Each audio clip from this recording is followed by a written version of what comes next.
Things don't always work out as planned, but when we trust in ourselves to live our dreams and trust in the universe to provide, magic happens. I know all too well from my time developing a business and living in Bali for 5.5 years.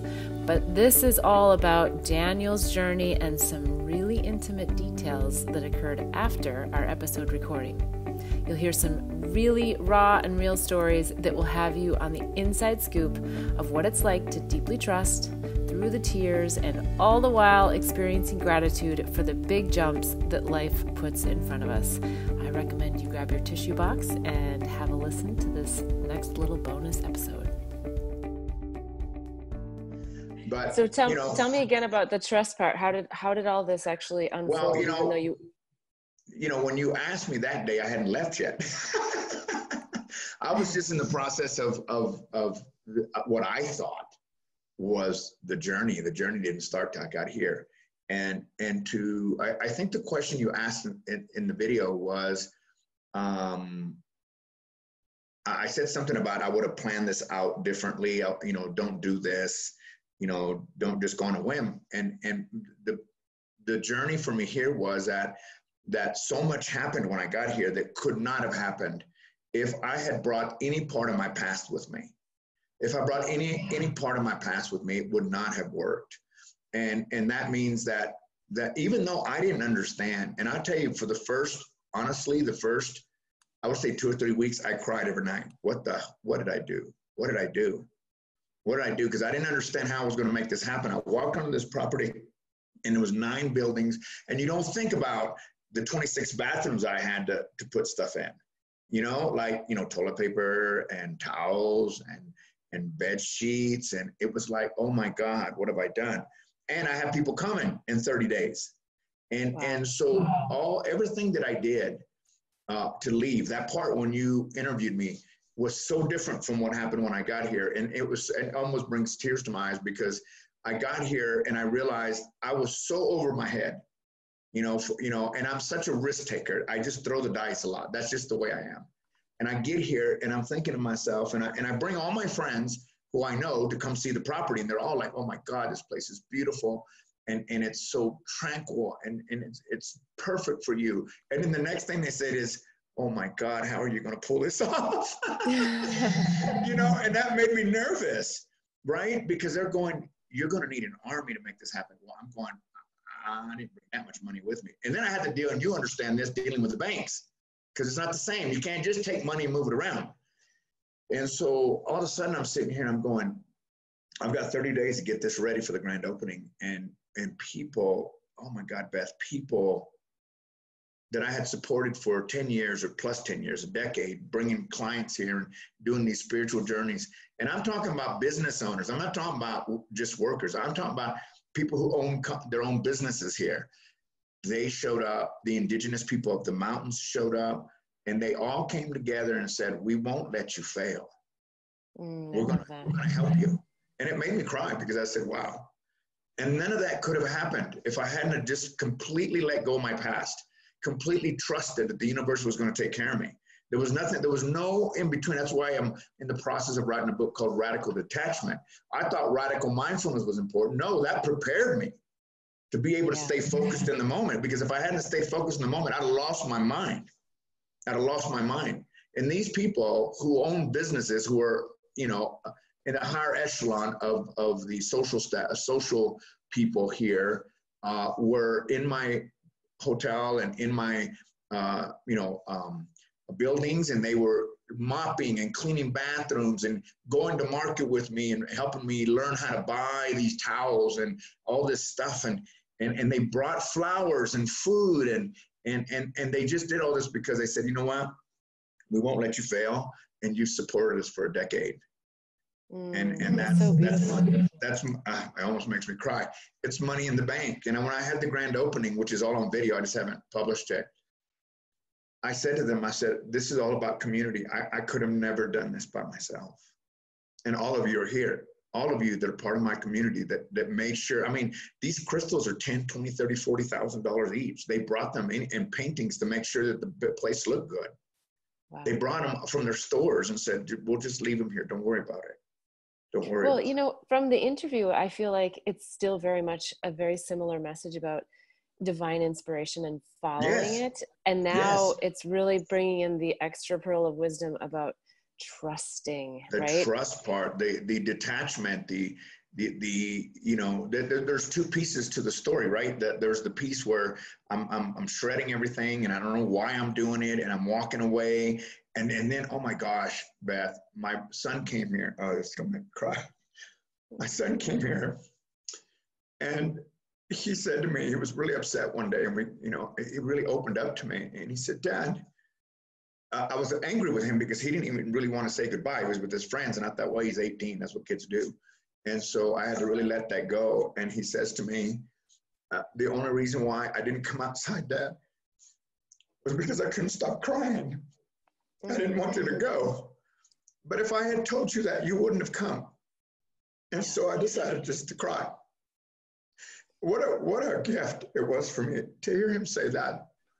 And he's so right. I would not have left. I would have stayed. And he said, I just wanted you to pursue your dreams. And I just needed to just be okay with that. And so when he told me that, I was like, wow, so much was happening. It was so hard to be here by myself in the cold without furniture. It was crazy. It was crazy because I came in winter and I didn't know how cold it was going to freaking be, Yeah. But I mean, it's an incredible story. I mean, and every day now, because I have all these employees working for me and getting the grounds ready, and for Dorothy and her group to be here, and I've already had 30 people come through here, and it's been a blessing. It's been a blessing, and every day I walk with my dogs, and I still can't believe it. I can't believe it. I can't believe it. It's like, wow, I have a home. I have a place. I have my dream. I have so much going on right now. Even getting that damn tattoo was a big deal for me. Oh, I haven't seen about the tattoo. Yeah, well, go on social media. I finally posted it because it wouldn't hurt. I said in the post, and this is my friend, Dr. Sandy Heron, said one day, because she's like in her 80s and she knows her days are numbered, and she says, Daniel, I just want to live until I die. And that's the way I feel. I want to live. I want to live every moment radically mindful that this could be my last, so that when I get to the end of my days, I'm saying I'm glad I did instead of I wish I had. Yeah. And that's the way I'm living my life today. And so I'm getting tattoos, and I'm going to the Yucatan, and I'm swimming in cenotes, and I'm going to Ecuador. I'm just having a blast. Wow. I'm having a blast. I love it. Anyway, I love so it. Very touching. I had to go get tissue myself. You can't see, but oh my goodness.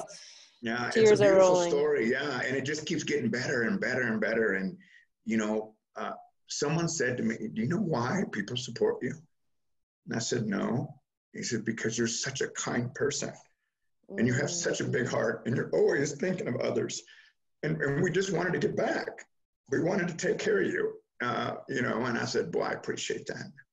And the reason why people keep coming and wanting to support you is because you've done so much, and you didn't ask for a damn thing back in return, ever. You've never taken a commission from us. You've never taken money when you could have easily done that. And I said, no, I didn't want to take from you. That's why you're working hard.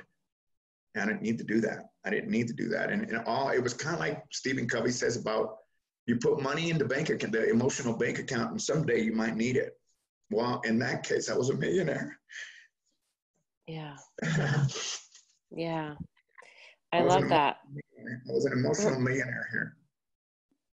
Because it's fun to see things in different. Oh, it was great to see that, though, because like, wow, wait till I tell her what happened. Wonderful, wonderful extra pearls of wisdom we have on trust, deeper trusting, and radical mindfulness is out, the book, and also you're coming up now with a new book, Radical Detachment. What a wonderful. I really thought that radical mindfulness was I didn't realize that book was preparing me for what I was about to go through. Like all those things that I teach in there, oh my gosh, getting up in the morning. There was this one day, oh my God, I got up, I brought 10,000 cash and I spent 30. And then one day it's not that I didn't have money, I had no access to money. Mm-hmm. And the most I could get out was like $100 at a time from the ATM. And I had a group of 23 coming. I needed $1,000 to make it happen. I didn't have it.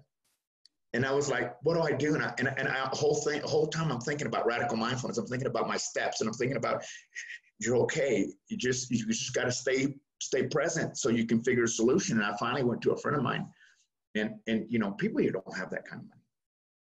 And so I went to my friend and I said, can I run my credit card through your company so I can get $1,000? I need the cash. I can't access it from here. I have to go home to get it. And you know what? He came to my house, and he brings me $1,000 cash, and he says, you're good for it. Thank you. Amazing. Yeah. So there's so many stories yes. of that, right? Like of this happening, and it's amazing. And that's why people are coming. That's why I'm getting booked. That's, and I don't even have a website. Well, I'm going to have to come. I want to come through, and yes, and I will. And then what I would love to do is do a whole nother follow-up episode. I won't be able to do it obviously. Well, from here, because this is the manifestation of what we were talking about. Yeah. Right. It won't be in the mobile recording studio. No, it won't. I can't drive there. You got to come when it's green though. So winter starts around after March. Winter starts after March. So between now and then, I keep telling people, they go, well, when is your next group? I said, I live here. You can come when you fucking want to. Yeah. We'll work it out. We work it out. But this is my home. That's hard to believe. And I miss my son dearly. And I miss my friends, but not as much as I did when I first started, because I have a whole new set of friends and global friends and, attorneys and accountants that are taking care of me. And it's like, wow, this could not have happened if I didn't, when everybody thought I was fucking nuts, getting rid of everything, literally everything I own, even my pictures, even my mom, everything. It could not have happened if I didn't just trust that much. If you like this episode or the bonus footage, let us know in the comments below. Give us a big thumbs up and be sure to subscribe to get all the updates for new episodes launching each week. Until then, wishing you bliss so that you too can help in pollinating the planet with love.